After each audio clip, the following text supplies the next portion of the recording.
ગાંધીનગરમાં ઐતિહાસિક રાષ્ટ્રીય પત્રકાર સંમેલન યોજાયું। 20 રાજ્યોના પત્રકાર એકસાથે વિશ્વ ઉમિયાધામ ખાતે મળ્યા। પ્રાપ્ત વિગતો અનુસાર ગુજરાત રાજ્યમાં વર્ષ 2016માં ચોટીલા ખાતે આવેલ શ્રી આપા ગીગાના ઓટલેથી શરૂ કરવામાં આવેલ અખિલ ભારતીય પત્રકાર સુરક્ષા સમિતિના રાષ્ટ્રીય અધ્યક્ષ જિગ્નેશભાઈ કાલાવાડિયા દ્વારા કરવામાં આવ્યું હતું। ત્યારે હવે આ ABPSS એક મોટું વટવૃક્ષ બની ગયું છે અને સમગ્ર ભારત દેશના દરેક રાજ્યોમાં વિસ્તર્યું છે।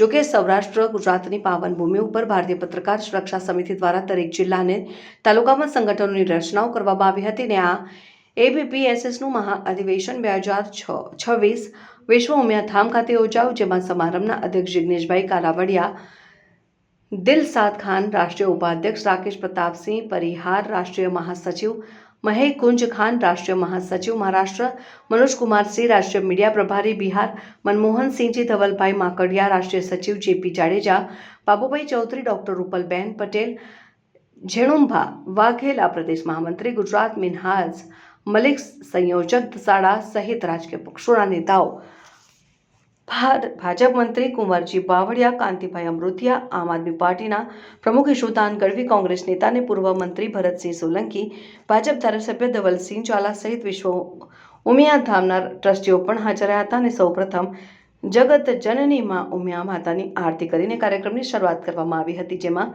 ચોથી જાગીર મીડિયાની અહેમ ભૂમિકાને લઈને અખિલ ભારતીય પત્રકાર સુરક્ષા સમિતિના રાષ્ટ્રીય અધ્યક્ષ જિગ્નેશભાઈ કાલાવાડિયાએ જણાવ્યું હતું કે આપણા દેશમાં ઘણા બધા રાજ્યોમાં પત્રકાર સુરક્ષા કાનૂન લાગુ કરવામાં આવ્યા છે, ત્યારે ગુજરાતમાં પણ પત્રકાર સુરક્ષા કાનૂન લાગુ કરવામાં આવે તેવી માંગ કરીને 6 મહિનામાં આ કાનૂન લાગુ કરવા માટે સરકારને રજૂઆત કરવામાં આવી છે। તેઓએ ખાતરી આપી પત્રકારોને વિશ્વાસ આપ્યો હતો। ત્યારબાદ નેતા અને પત્રકાર ઈશુદાન ભાઈ ગઢવીએ સોશિયલ મીડિયા ઉપર ભાર મૂક્યો અને કવરેજ કરવા માટે જતા પત્રકારોને ધમકીઓ મળતી હોવાનું પણ જણાવ્યું હતું અને સરકાર દ્વારા દર વર્ષે 4 કરોડ રૂપિયાનું બજેટ હોય છે। પત્રકારો માટે સુરક્ષા સાથે વીમો, મેડિકલ તેમજ સર્કિટ હાઉસ સહિત અન્ય સેવાઓ પણ સરકાર દ્વારા આપવામાં આવે તેવી આશા વ્યક્ત કરાઈ હતી। ત્યારે ગુજરાતના બનાસકાંઠા, વાવ, થરાદ, પાટણ, મહેસાણા, સુરેન્દ્રનગર, અમદાવાદ, ગાંધીનગર, રાજકોટ, જામનગર સહિત તમામ જિલ્લાના મોટી સંખ્યામાં પત્રકાર મિત્રો હાજર રહ્યા હતા અને આભાર વિધિ ધવલભાઈ માકડિયાએ કરી હતી અને ત્યારબાદ શ્રી ઉમેશ્વર મહાદેવ અને ઉમિયા માતાજીની આરતીનો લાભ લઈ પ્રસાદ ગ્રહણ કરી ધન્યતા અનુભવી હતી। બિચારા કોઈ પણ પરિસ્થિતિમાં પહોંચી જાય કેમેરા લઈને, એને મળે છે શું? હું ચેનલ હતો સ્ટ્રિંગરને હું એક પેકેજના 450 રૂપિયા આપતો હતો, ABPના 300। પત્રકાર આર્થિક રીતે ખૂબ નબળો હોય છે। સરકારે 400 કરોડનું બજેટ છે મીડિયાનો વર્ષનો। મારા પત્રકાર માટે દર વર્ષે હું તો એમ કહું છું, જે પણ પત્રકાર ઓન ડ્યુટી મૃત્યુ પામે તો એના પરિવાર માટેની સુરક્ષાની જવાબદારી સરકારની હોવી જોઈએ। માત્ર સુરક્ષા માટે જ નહીં, એના પરિવાર માટે પણ હોવી જોઈએ। અને એટલું નહીં, તમે જુઓ ધારાસભ્યો, મંત્રીઓ, મુખ્યમંત્રીઓ, હું હવે નેતા બની ગયો છું તો અમારી આ નાતને પણ કહી દઉં છું, અમે બીમાર પડીએ ને એટલે બધું ફ્રી પડે। હવે મુખ્યમંત્રી બીમાર પડે, મને એમ કહો એ બિચારો ગરીબ છે, કોઈ પણ રાજ્યનો મુખ્યમંત્રી, એને ફ્રી, કારણ કે એ રાજ્યનો તો આ જે માણસ રાત દિવસ મહેનત કરી અને જોખમની વચ્ચે ઇન્વેસ્ટિગેટિવ રિપોર્ટિંગ કરી કોઈને આડામાન પણ આને તેના ધમકીઓ મારે, એને સુરક્ષા તો કાંઈ નહીં। સર્કિટ હાઉસમાં રૂમ ન મળે, એમાં તમે એક્રેડિટેશન જોઈએ, હે સાચું કે નહીં? હું પત્રકાર છું તો નહીં એક્રેડિટેશન એટલે ટાઈમે જ આવી બરોબર ટાઈમે। અને કાંતિભાઈની જવાબદારી વધી ગઈ। અને કાંતિભાઈ મને ખબર છે એ એવા વ્યક્તિ છે કે જે કહેશે, મને કાકા અમે તો બધા મહામંત્રી ભેગા કરેલા છે, મને ખબર છે। તો આજે કારણ કે સરકાર એમની છે તો આપણે એમની પાસે આશા રાખી, જે દિવસે અમારી બનશે ત્યારે મારે આમને અધિવેશન કરવું નહીં પડે, કારણ કે મારી જમાત માટે તો હું કરીને જાઉં ને। પણ તક છે હજી કાંતિભાઈ અને એની ટીમને કરી બતાવવાની। હું અભિનંદન આપીશ જાહેરમાં, બરોબર કે નહીં? આમાં પક્ષ વિપક્ષ નથી હોતો, આ આપણા સમાજનો છે અને સમાજ માટે જે કરે છે એના માટે ખૂબ જરૂરી છે. મિત્રો, મને ખબર છે એક પત્રકારને આર્થિક તકલીફ રહે છે, આમ હાલતું ખૂબ હોય, પીએસઆઈ ફોન કરે, એસપી ને ફોન કરે, થોડું ઘણું અમારું હાલી જાય ગાંધીભાઈ, પણ હારું ખિસ્સામાં કાંઈ ન હોય ભાઈ. હાચું કે નહીં? છોકરાના ફી ભરવાના ન હોય, પછી પાછા પ્રાઇવેટ સ્કૂલ વાળા કે અમારો વિડીયો બનાવતા નહીં તો એમ પછી એમ 500 રૂપિયા ઓછી ફી ન કરે. અને આમ ચા પીવડાવી દઈએ આપણે, અરે તમે આવ્યા ભગાભાઈ, આવો આવો ધવલભાઈ, બેહો બેહો બેહો, ચા પીવડાવીને આપણે એમને એમ જાય આપણા દીકરાને 200 ફી ઓછી ન કરે. અને પાછી એ સ્કૂલ વાળો પાછો 2 કરોડ કમાતો, એની સ્ટોરી આપણે ન કરીએ. પીડા તો જુઓ, પત્રકાર જેટલી મિત્રતા કરે એટલું એને લોસ છે. સાચું કે નહીં? મિત્રો, જિંદગીમાં અને પત્રકાર છે ને, ઘણા લોકો એમ કે પત્રકારથી અમે બીએ ને આ ને એ બરોબર, થોડું ઘણું બીએ. હવે ધમકીઓ આવે પોલીસની, તમે કેસ કરાવી દો લે. હું તમને કહું છું જાહેર મિત્રો, કોઈ પણ જગ્યાએથી તમને ધમકી મળે તો તમારો ભાઈ જ જીવે છે, યાદ કરો. મેં આઈપીએસઓને જેલમાં નખાવેલા દાખલા છે, તમને કદાચ ખબર હશે, બરોબર છે. અને આપણે ખોટા નહીં કરવાનું, ખોટામાં હોય તો પછી સુદામભાઈ નથી. પણ હું જે 3 વસ્તુ કહું છું, માત્ર એક નહીં. સુરક્ષા માટે કાનૂન બને છત્તીસગઢની જેમ, એવું નહીં. સુરક્ષા માટે બને, પત્રકારના મુઆવજા માટે બને, એને હેલ્થ ઇન્સ્યોરન્સ મળે, એને એના પરિવારને, એ બીમાર પડે કોઈ પણ ખાનગી હોસ્પિટલમાં જાય, એ મારો પ્રિન્ટનો હોય, ઇલેક્ટ્રોનિક, ડિજિટલનો પત્રકાર હોય, એને ફ્રી સારવાર એના પરિવારને મળવી જોઈએ. યાર, હું પેરેન્ટ્સ મીટિંગ ક્યારે હું નથી ગયો, બોલો. પત્રકારત્વમાં એવો મારો કીડો હતો કે જ્યારે પેરેન્ટ્સ મીટિંગ હોય તો આપણે ન જઈએ. આપણે ક્યાં તો ક્રાઇમમાં પહેલા ઘટના બની ત્યાં ગયા છે. તમારો પપ્પા તો મારો પપ્પા અહીંયા ગયો છે. મારા દીકરા કઈ રીતે સ્કૂલમાં ભણી ગયા મને ખબર નથી, આ પત્રકારના કીડામાં. અને ભાઈ પડે હું હાચું કે નહીં? આ કીડાની વાત કરું છું. પછી સરકારોને હું એમ નથી કહેતો કે સરકાર પાસે ન હોય, શું જોવાનું, એક જ દિવસમાં હેલિકોપ્ટરમાં ઓછું જાય ને એટલે ભાઈ આ પત્રકારો માટે કાયમી વર્ષનું થઈ જાય. બીજું, એડવર્ટાઇઝમેન્ટ. પત્રકાર હંમેશા સ્વતંત્ર હોવો જોઈએ. મહાત્મા ગાંધીજી એવું કહેતા, સાહેબ મહાત્મા ગાંધીજીએ દેશને આઝાદ કેમ કરાવડાવ્યું? આ તમને ખબર હોય તો કહી દઉં. મહાત્મા ગાંધીજીએ નક્કી કર્યું કે આ દેશમાં ક્રાંતિ લાવવી છે. લાવી ક્યાંથી? એને પેપર કાઢ્યું હતું, સ્વરાજ, ખબર છે ને? એ પત્ર રાહ જોતા હતા, પત્રમાંથી એક થાય કે આપણે અંગ્રેજોની સામે અહીંયા આવી રીતે લડવું છે, આવી ખોટી નીતિ અને નીતિથી આપણે હોઈએ છીએ. તો મારું સરકાર પાસે ન માત્ર અહીંયા ભારત સરકાર ને રાજ્ય સરકાર બેનો ફાળો હોવો જોઈએ.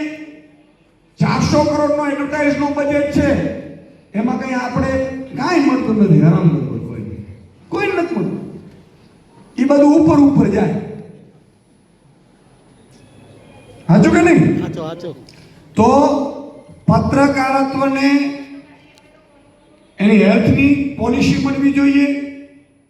એને રાજ્યમાં સર્કિટ હાઉસથી માંડીને જે વ્યવસ્થાઓ છે એનો લાભ મળવો જોઈએ. એના વિરુદ્ધ કોઈ પણ ધમકી આવે, ઇમિડિયેટલી ડીવાયએસપી કક્ષાનો વ્યક્તિ તપાસ કરે, 24 કલાકમાં ધરપકડ કરે, એવી વ્યવસ્થા હોવી જોઈએ, કાનૂન હોવો જોઈએ. અને આપણે કોકના માટે જઈએ, આપણા માટે જતા નથી. આપણે ઠીક છે, આપણે ભાઈ સ્ટોરી કરવાની, પણ સ્ટોરી બીજાના માટે મરવા માટે જઈએ. સાહેબ, મેં પોરબંદરમાં હતો. તમે જુઓ, મને એક ચારણ તરીકેનો લાભ મળ્યો, તો એ પોરબંદરમાં મળ્યો. હું ખનીજ ચોરી થતી હતી એટલે હું કેમેરા લઈને રિપોર્ટિંગ કરવા ગયો, કાંતિભાઈ વિનોદભાઈ. અને ત્યાં ખનીજવાળા જોઈ ગયા. હું ને મારો કેમેરામેન હતા, એટલે રિપોર્ટિંગ કરતા હતા કે ભાઈ કરોડોની ખનીજ ચોરી થાય, વિઝ્યુઅલ તો જોઈએ આપણે. ત્યારે તો ટીવીમાં વિઝ્યુઅલ માંગતા. એટલે આવ્યા માલિક, તો કે મેં કીધું ઈશુદાન ગઢવી અને હું આવી રીતે સ્ટોરી કરવા આવ્યો છું ભાઈ, ખનીજ ચોરીની સ્ટોરી છે. એ મેયર હતા, ગઢવી તરીકે દેવ માને. મને કે તમારી વિરુદ્ધ હું કાંઈ કરી નહીં શકું, પણ 15 દિવસ પહેલા આતંકવાળા આવ્યા હતા અને કેમેરા ભાગી નાખ્યા. બોલો તમારો શું કરીએ? આ સત્ય હકીકત બનેલી ઘટનાની વાત કરું છું. મેં કીધું જો ભાઈ મારું આમાં કાંઈ પર્સનલી જાતું નથી, પણ ખનીજ ચોરી થાય છે, દરિયાનું પાણી આગળ જશે, આ રીતે લૂંટ થશે તો પ્રજાનું ને સમાજનું ને રાજ્યનું નુકસાન છે. એટલા માટે હું મારી ધર્મ નિભાવું છું. તમને લાગે કે મારો કેમેરો તોડી નાખો, હું ફરિયાદ કરીશ. અને જો કરવા દઈશું મને કે હું આ મારી ડીશ છે એવું ખબર પડે, ઈ ન પડે તો કરો, મોજ કરો. બોલો ઈ ખનીજ ચોર કરનારો વ્યક્તિ એવું કીધું કે તમારે બધાનું થતું ભલે મારી બંધ થઈ જાય, કાંઈ વાંધો નહીં સુદામભાઈ, તમે જે કરો છો ને નીતિથી કરો છો, વિચાર કરો. તમે આ દાખલો બનેલો મારી સાથે. પણ કેટલીક જગ્યાએ હુમલા થાય છે, કેટલીક જગ્યાએ તો તમે અધિકારીઓ વિરુદ્ધ લખો એટલે ખોટા કેસમાં ફસાવી દે. એલસીબી ને એસઓજી થાય છે ને આવું. સાહેબ, પત્રકાર વિરુદ્ધ સરકારી ઓફિસર પણ ઉદ્ધતાઈ ભરું વર્તન કરે તો જેમ સરકારની ઓફિસરને પ્રોટેક્શન મળે છે એટલું જ પ્રોટેક્શન મારા પત્રકારને મળવું જોઈએ. બરાબર કે નહીં? આ 4 માંગો હોવી જોઈએ. અને હું ભારતીય પત્રકાર સુરક્ષા સમિતિ અને દિલ્હીથી પણ આવ્યા છે, બીજા રાજ્યોમાંથી બધાને કહું છું કે આ 4 માંગો સાથે સરકારમાં જાઓ. અને આર્થિક તો સહયોગ હોવો જ જોઈએ. માન લો કે આજે એડમાં નાના પેપરમાં બધામાં એડ બંધ કરી દીધી, 6000 જેટલા પેપરોમાં થઈ ગયું. એવું છે કે કોઈ ચોપાનીમાં રહેવું જ ન જોઈએ, 5 મોટા જ રહેવા જોઈએ. આ નીતિ સારી નથી. મહાત્મા ગાંધીજી એવું કીધેલું કે નીચેથી પ્રગતિ થવી જોઈએ, ઉપરથી નહીં.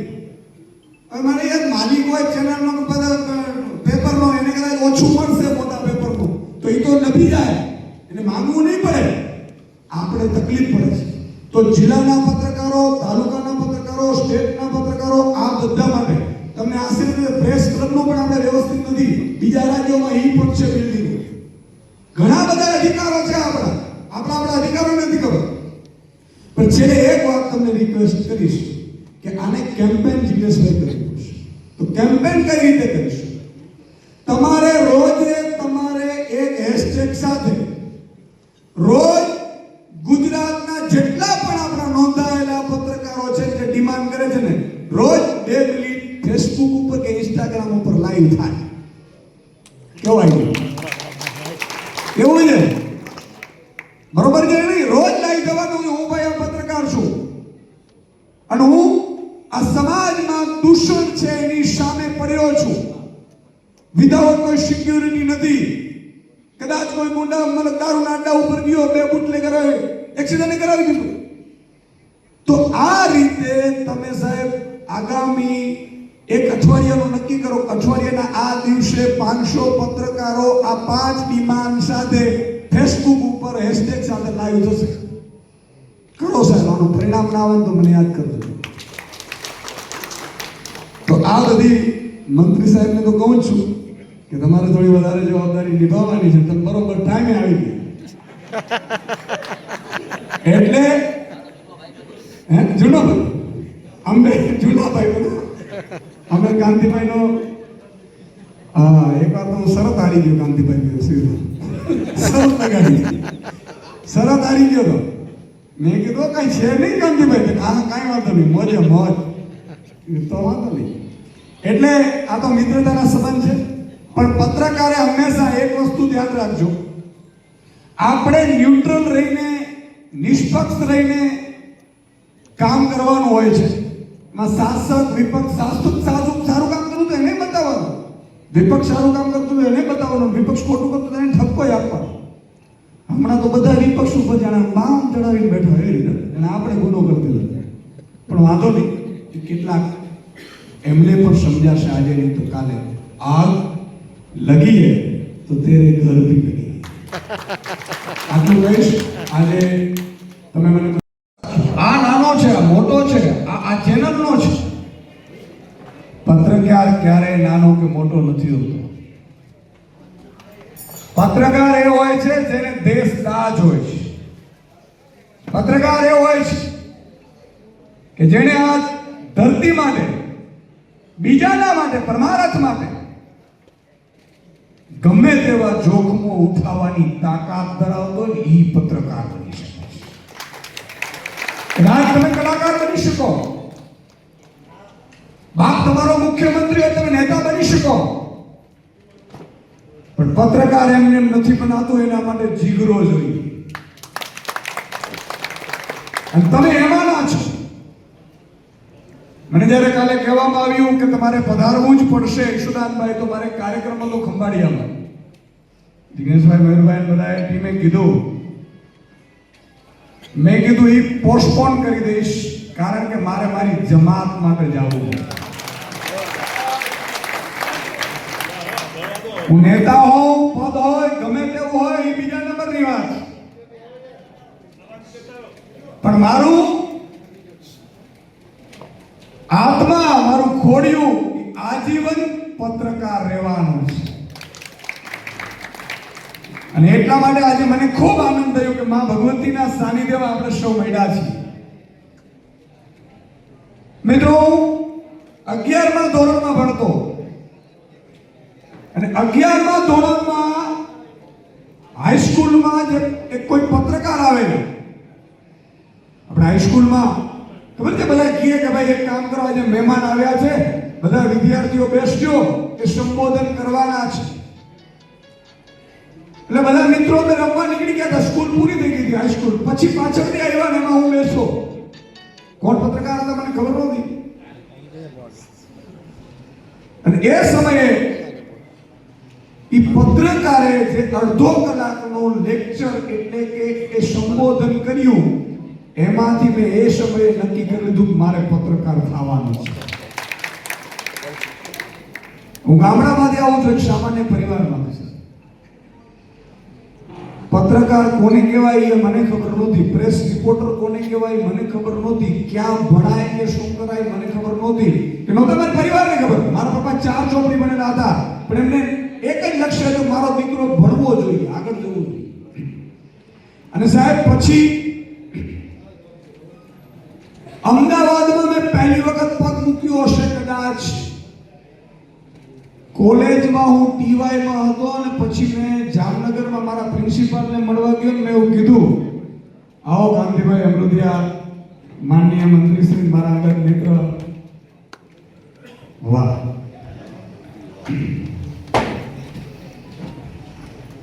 મજાના માણસ, આનંદના માણસ, અને હસમુખો ચહેરો.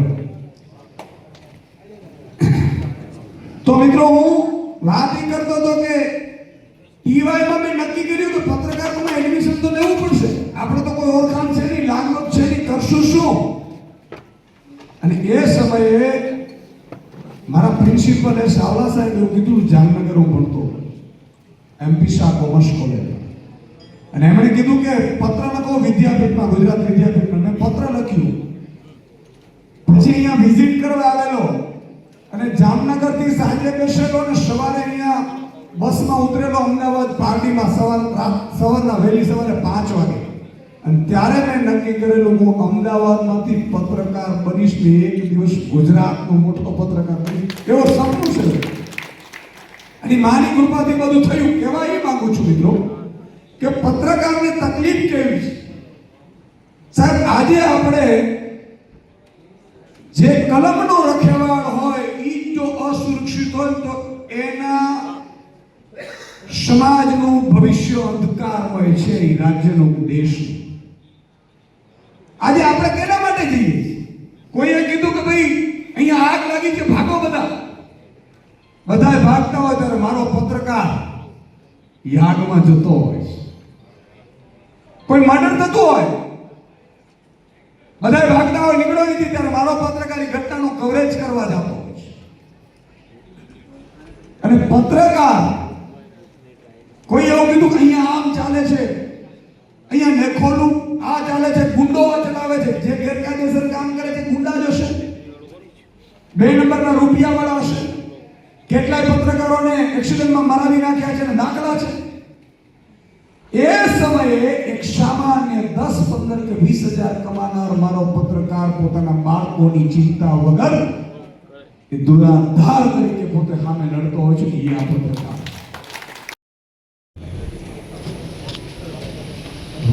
अधिवेशन है और अधिवेशन में पूरे भारत से सब पत्रकार यहाँ इकट्ठा हुए और मुझे बोलने का अवसर मिला है, यानी बहुत बड़ी बात है। गुजरात में तो 182 धारासभ्य है, उसमें आने का मौका मिला मुझे, और आप लोगों के पास तो बहुत बड़ी ताकत है। ताकत ऐसी है कि तलवार भी जहाँ काम नहीं लगती वहाँ कलम काम करती है, और वो कलम की ताकत उसे कुछ कह भी नहीं सकते हम कि कलम की ताकत क्या होती है। वो आप लोगों को भी पता है और हमको भी पता है।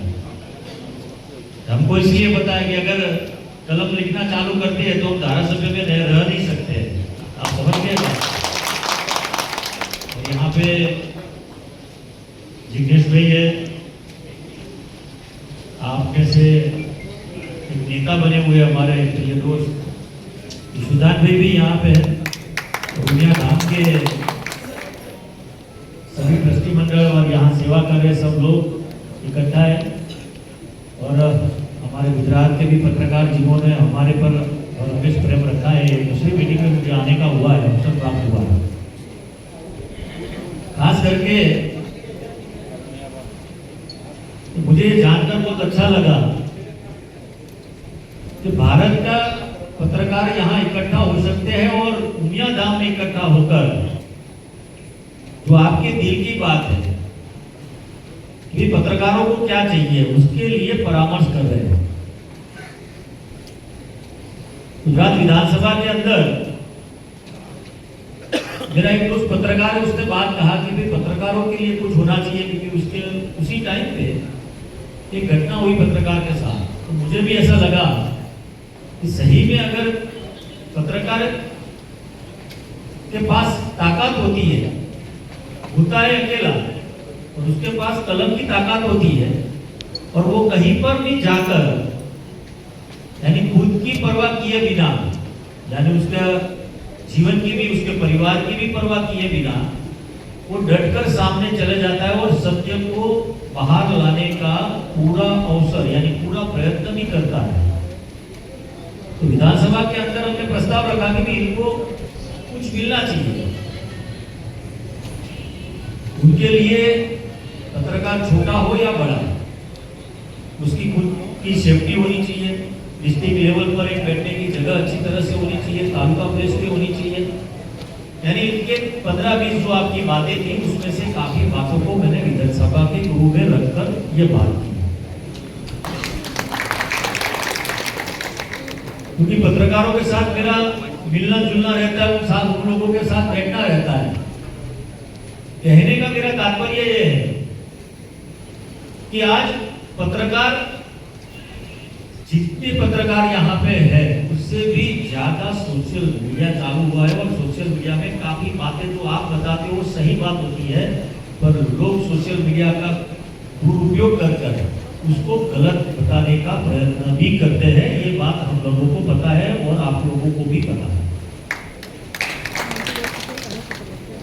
पत्रकार अगर सही बता देता है तो इसको कैसे मूव करना है, यशोदान भाई को भी समझ में आ गया होगा, क्योंकि जाहिर जीवन में भी यशोदान भाई भी आ गए। तो जैसे भी कोई पोस्ट को दबाना है, किसी बात को अगर दबाना है, तो वो सोशल मीडिया के माध्यम से 1000 या 2000 लोग वो पोस्ट पर पोस्ट करके वो बात को पूरा दबा देते हैं। पर आप लोग सत्य के साथ रहे हैं, आप लोग सत्यता के साथ डटकर सच बात को आप पहुंचाने का काम आप कर रहे हो। ये बात से मैं आप सब लोगों को वंदन भी करता हूं। आपको खास ये बात जान लेनी चाहिए, क्योंकि सोशल मीडिया के माध्यम में आज ऐसी तकलीफें आ रही है कि कभी कभी ऐसा भी हो जाता है कि पत्रकार लिखते हैं उनको ऐसा होता है कि मेरी बात सही तरीके से नहीं पहुंची, पर आप वो माध्यम है जो माध्यम से सरकार को भी आपके पास झुकना पड़ता है। सरकार किसी की भी क्यों ना हो, पर आपकी कलम की ताकत से आप ये कर सकते हो। एक बात बता देता हूं, आप एक वार्ता कहकर मेरी बात खत्म करता हूं, क्योंकि मैं ज्यादा नहीं बोलूंगा। पर एक स्कूल के अंदर एजुकेशन का मेरा पेशा ही एजुकेशन है, यानी एक टीचर हूं। प्रिंसिपल स्कूल में, यानी मेरा उदाहरण भी वही रहेगा। एक स्कूल के अंदर टीचर को बच्चा पूछता है कि सबसे ज्यादा रोशनी कौन देता है, और टीचर ने भी पूछा कि मैं बच्चों को पूछता हूँ। एक बच्चे ने क्वेश्चन किया, उसने सब बच्चों को पूछा कि चलो मैं भी जानूं कि ये क्या कहते हैं, बच्चे के पास क्या नॉलेज है। फिर टीचर ने फिर पूरे क्लास के बच्चों को पूछा कि सबसे ज्यादा रोशनी कौन देता है। तो बच्चों ने हाथ ऊपर किया, उसमें से एक बच्चे को पूछा तो एक ने बोला सूरज, दूसरे ने बोला, दूसरे बच्चों को पूछा तो उसने बोला चांद, तीसरे बच्चों को पूछा तो उसने बिजली बताई। फिर हंसकर टीचर ने जवाब दिया कि सूरज तो दिन में रोशनी देता है। सूरज મોટા મોટી તક આપી છે. આ તક મોટી છે. આપણી પાસે હું જે સમજુ છું કે આપ સૌની સામે જે તકલીફ છે કે જે પડકારો છે, એની પહેલી બાબત છે કોર્પોરેટનો કબજો મીડિયા જગત ઉપર જમાવટ થઈ રહી છે. એને કેમ ખાળવો? બીજી બાજુ એ છે કે રાજકીય જાહેરાતો અને રાજકીય દબાણ. સરકાર તમને કંઈ પણ ફંડ આપતો નથી, તે યુટ્યુબરને તો કશું આપતા નથી. આના માટે કોઈ વિશેષ કાયદો નથી. વિશ્વનાથભાઈ ગઢવી જેવા મને ઘણા મિત્રો મળે છે. આ બાબતને લઈ આપણે શું કરી શકાય એમ છે? તમારી વચ્ચે એજન્ડા છે. ત્રીજી બાબત છે મીડિયા ટીવી ચેનલ ચાલુ કરો અને રાષ્ટ્રીયમાં કે કોઈ પણ ચેનલ શરૂ કરો એટલે રાજનેતાઓની કદમોચી, એક લાઈન બોલો અને બે બાબતની અંદર તમારી મળે અને ધાર્મિક ધ્રુવીકરણ. અને ચોથી બાબત એ છે કે લોકહિતના કે સરકારના જવાબદારીવાળા પ્રશ્નો પૂછવા માટે એમની પાસે કોઈ શબ્દ નથી, કોઈ જવાબ નથી. આ તમામ પ્રશ્નોની વાત અને પડકાર સાથે આપણે સૌએ કામ કરવાનું છે. અને આવા સમયે જ્યારે તમે કામ કરવા માટે તૈયારી બતાવતા હો અને જિગ્નેશભાઈનું નેતૃત્વ અને રાષ્ટ્રીય ધરોહર તમારું જે નેતૃત્વ હેઠળ છે, આવી પરિસ્થિતિમાં પણ નેતાગીરી કરવા કોઈ તૈયાર થયું છે, એને હું લાખ લાખ અભિનંદન આપું છું. કારણ કે આજે ભેગા થવું એ આ સરકારમાં શક્ય નથી. ભેગા કયા ઈરાદે સાથે થાવ છો, તમારો ઈરાદો ગમે એટલો સ્પષ્ટ હોય, પણ વર્તમાન પરિસ્થિતિ છે આ વાસ્તવ. હું રાજકીય પરિપ્રેક્ષ્યમાં વાત નથી કરતો, આ વાસ્તવવાળી વાત કરું છું. રાજકીય આગેવાનો મંચ ઉપર ઘણા બધા છે, પણ આપણી જે પરિસ્થિતિ છે એને આપણે ઓળખવી પડશે. અને પછી પત્રકાર ભાઈ આપણે કીધું કે એક છેલ્લા 10 વર્ષની અંદર કેટલા પત્રકારોની હત્યા થઈ. વાત સાચી છે. એનું મુખ્ય કારણ પત્રકારોની હત્યા થવાનું શું હતું? રિપોર્ટિંગ અને ભ્રષ્ટાચાર ઉજાગર કરવાની વાત. બે બાબત હતી. શેના માટે એની હત્યા થઈ? આ વિશ્વ લેવલે આપણો દેશ 2014 ની અંદર 180 ની અંદર 140 માં બનતી આજે 2026 ની અંદર 157 નંબર ઉપર ઘસી ગયો છે. આના માટે જવાબદાર કોણ? સવાલ તો તમારો પણ છે અને અમારો પણ છે. એટલે વધુ વાત નહીં કરતા, ઘણા બધા વક્તાઓ છે, પ્રબુદ્ધ માણસો છે, મંચ સારો છે. આપ સૌ પ્રબુદ્ધ મીડિયાના મિત્રો છો, પણ ફરી ફરીને મારા હૃદયપૂર્વકની શુભકામના એટલા માટે આપું છું કે આપ નિડરતાથી, આપ પ્રમાણિકતાથી, આપ ઈમાનદારીથી જે પત્રકારત્વ કરી રહ્યા છો એનો હોંસલો બુલંદ રાખજો. અને આ પરિસ્થિતિની અંદર દેશ સાથે ઉભો રહેવો એ આપણો ચોથા સ્તંભ બરાબર છો. એ વાતની બરાબર મજબૂતાથી આપણે જે મનને વિચાર મજબૂત કર્યો છે એનો મને અમારો તમને અનુભૂતિપૂર્વકનો ટેકો છે. આપ સૌને ખૂબ ખૂબ આભાર. મને અહીંયા વાત કરવાની તક આપી અને મીડિયા જગતના પ્રબુદ્ધ આખા દેશમાંથી આવેલા છે આ મીડિયા વચ્ચે વિચાર કરવાની તક આપી એ બદલ મંચનો અને આપ સૌનો હૃદયપૂર્વક આભાર માનું છું. ધન્યવાદ. ભારત માતા કી જય. ઇલેક્ટ્રોનિક્સ અને ડિજિટલ મીડિયાના પ્રતિનિધિ મિત્રો, આપણી સૌની વચ્ચે મને ઉપસ્થિત રહેવા માટેનો મોકો મળ્યો અને કરું આપ સૌનો હૃદયથી આભાર માનું છું. આજના પ્રસંગમાં ઉપસ્થિત સૌ સન્માનીય મંચ ઉપર આવેલા આગેવાનો આપ સૌ ખાસ કરીને આજે અખિલ ભારતીય પત્રકાર સંઘર્ષ સમિતિ ગુજરાત પ્રદેશમાં આ અધિવેશનમાં ઉપસ્થિત રહેવા માટે આપણા સૌને મળવા માટે, દર્શન કરવા માટે અને જોડે જોડે ઉમેરા પણ દર્શન કરવા માટે ખાસ આવવું હોય તો શ્રમિક આવ્યો પડે દુકાનો જો મારા દર્શન કરવાનો પણ મોકો મળ્યો છે અને આપ સૌના સુંદરમાં સરસ મજાનું આયોજન મને આપ સૌએ સન્માન કર્યું આપ સૌ કરી આભાર માનું છું અને આપ સૌનું અભિનંદન પાઠવું છું. મિત્રો, લોકશાહીની સફળતા માત્ર ચૂંટાયેલા સરકાર પર આધારિત નથી. લોકશાહી ત્યારે મજબૂત બને જ્યારે સરકાર, વહીવટી તંત્ર, ન્યાયતંત્ર અને મીડિયા જ્યારે પોતપોતાની જવાબદારી નિષ્ઠાપૂર્વક નિભાવે અને ત્યારે તેમાં પણ ખાસ કરીને પત્રકારત્વ મિત્રો આ તમારા ક્ષેત્રમાં જોડાયેલા એવા એ સૌ એક આધાર સ્તંભ બને અને સૌનો સુખદ સમન્વય થાય ત્યારે જ સફળતા થતી હોય છે. અને એવા પ્રસંગે એ આપણે ખાસ કરીને જનતા સુધી પહોંચવા માટે સત્ય, વિશ્વાસ અને સમયસર માહિતી પહોંચાડવા માટેનું એક આ મહત્વનું માધ્યમ અને કાર્ય થતું હોય તો આ તમારા સૌના માધ્યમથી હંમેશા થતું હોય છે. પત્રકાર માત્ર એ સમાચાર આપવા પૂરતા નથી, પરંતુ સમાજને સમજે, લોકોના પ્રશ્નોને યોગ્ય મંચ આપે અને સરકાર સુધી જનભાવનાઓ પહોંચાડવાનો પ્રયત્ન કરે અને એ રીતે સરકારની નીતિઓ, યોજનાઓ, વિકાસના કાર્યો પણ સામાન્ય માણસ સુધી, સામાન્ય નાગરિક સુધી પહોંચાડવા માટેના જે મીડિયાના માધ્યમથી, પત્રકારત્વના માધ્યમથી પ્રયાસો થાય છે અને એ એટલા માટે કહેવાય આપ સૌની ભૂમિકા છે ખૂબ મહત્વની બની રહી છે. આજના ડિજિટલ યુગમાં માહિતીનો પ્રવાહ એ અત્યંત ખૂબ ઝડપી બન્યો છે અને એટલા માટે જ સોશિયલ મીડિયા અને નવી ટેકનોલોજીના સમયમાં દરેક સમાચારની સત્યતા, તથ્ય, ચકાસણી અને જવાબદારી વધુ મહત્વની અગત્યની બની રહેતી છે. આવી સ્થિતિમાં વ્યવસાયિક, નિષ્પક્ષ અને મૂલ્યનિષ્ઠ પત્રકારત્વ સમયની સાથે મોટી અને જરૂરિયાતમાં એટલી મહત્વની બની રહી છે. ગુજરાત સરકાર હંમેશા પારદર્શક, જવાબદાર અને એની સાથે લોકો સુધી પહોંચતી સુશાસનની ભાવનાઓ સાથે કાર્યરત આ સરકાર રહી છે.